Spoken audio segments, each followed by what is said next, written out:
ఐగుప్తు శకునగాడు పిలవగానే వాళ్ళు కూడా నీళ్ళని ఏం చేశారు? రక్తంగా మార్చారు. వాళ్ళు కూడా నీళ్ళని ఏం చేశారు? రక్తంగా మార్చారు. కానీ రక్తంగా మారినటువంటి నీళ్లను మామూలుగా మార్చలేకపోయారు. రక్తంగా మారిన నీళ్ళు ఏం చేయలేకపోయారు వాళ్ళు? మామూలుగా అంటే సాతానుగాడు ఎప్పుడు కూడా ఏం చేస్తాడు? పాడు చేస్తాడే కానీ దాన్ని బాగు చేయనే చేయదు. అందుకనే ఏ ప్రభువును కూర్చున్నటువంటి మాట, ఆయన గాయం చేయవాడినైనా గాయమును కట్టువాడినైనా నేనే.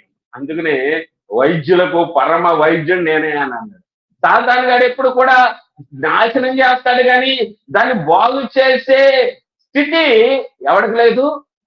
సాతానుగాడికి లేదు. మంత్రజ్ఞులకు కూడా లేదు. వాటిలో బాగు చేయాలి కదా వాళ్ళు వచ్చి ఏం చేయాలి వాళ్ళని?